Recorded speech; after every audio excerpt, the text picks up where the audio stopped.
requirements silang binigay. Madami eh. So, may mga proof of income, mayroong pictures, like 2x2 pictures, tapos yung form nila na ipiprint mo, tapos may proof of residency dito sa Canada, and then proof ng pagtutuluyan mo doon sa Pilipinas. Tapos, ano pa ba yun? Madami yun eh. Madami akong mga pinrint na nagpagawa ako ng letter sa mama ko. Katunayan na doon pupunta si Aki sa bahay namin. Tapos mag-visit sa Philippines within 1 month. And then, nagprint ako nung iba naming mga proof na may income kami dito sa Canada. So, sinabit namin yun. And then, sabi nila, 3 weeks yung processing para magkaroon ng visa stamping. And then, wala namang balik, or sabi nila mag-i-email or tatawag, pero hindi naman kami naka-receive ng email or tawag. Nag-follow up pa ulit kami. So since we are from Canmore and we're going to travel for 1.5 hour going to Calgary, parang kailangan lang namin siyang isabay kapag may mga ganap kami sa Calgary. So ayun, nagbayad kami ng $62 for just one-way visa, 30 days travel visa entry. So, yun. Ngayon, kukunin na natin. Iniwan na lang namin yung passport namin. Tapos sabi, after 1 week, babalikan daw at mayroon ng visa. So, since lalagpas tayo ng 30 days, i-extend na lang natin yun sa Pilipinas. Hindi ko alam kung pwede sa airport. So, kung pwede kayang lumagpas kami ng 30 days or si Aki na magstay sa Philippines, pwede bang sa airport na lang kumuha or magpa-extend ng visa bago kami lumabas ng airport pag ka-arrival? Hindi kasi namin sure. So, pa-comment na lang po down below kung may idea kayo. Then, ito na yung dinadaanan namin ngayon. Kanina sobrang foggy bago kami umalis ng bahay. Tapos ngayon naman, sunny na. So, ayun guys. Andito na kami sa Philippine Consulate. Hindi namin mahanap yung resibo. Lock the car! So, ito yung... dito sa downtown, meron siyang 20 minutes free parking. So, you don't need to worry kung mayroong available na space dito sa street. Dito na lang kayong mag-park, lalo na kung hindi naman kayong magtatagal sa Philippine Consulate. So, dito to sa downtown ng Calgary. Kukunin na namin yung passport niya na mayroong stamp ng visa or tourist visa.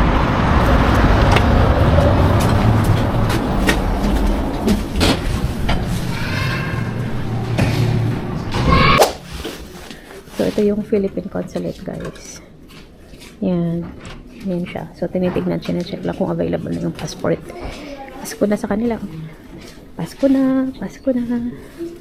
Yan. May pa-TV doon si Mayor. Malaking Christmas light. Yan, ganyan siya. So, pag meron kayong kailangan, dito muna. Ito yung mini reception nila. May kakausap sa inyo dyan. Kung may gusto kayong itanong, papa-passport, may papa-gawa.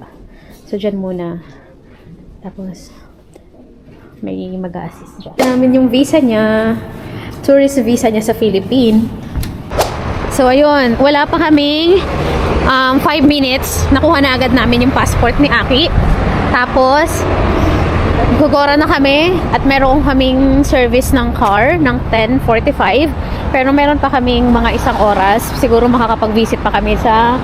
Kukuha kami ng international license ni Aki kasi required.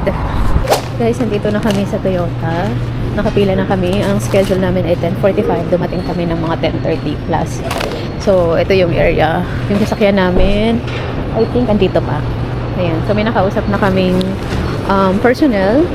Ang service ngayon, tsaka change tire and change oil.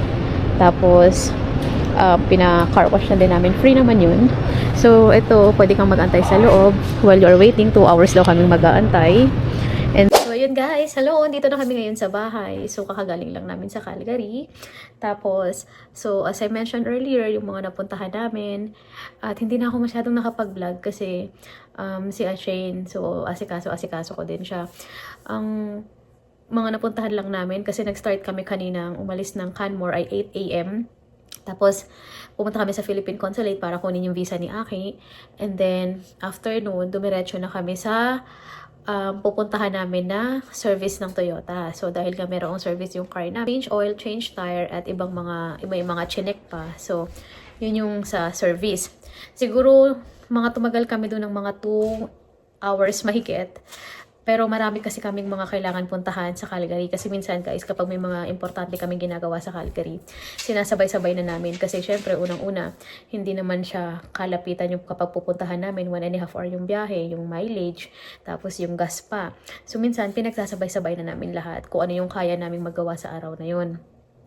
Tapos, siguro, after nung sa Toyota, naghanap kami ng AMA or PAA sa AMA. So, kumuha naman kami ng International Driving Permit kasi expired na yung permit ni Aki. So, kumuha lang kami doon. Nagbayad kami ng $31 for the permit.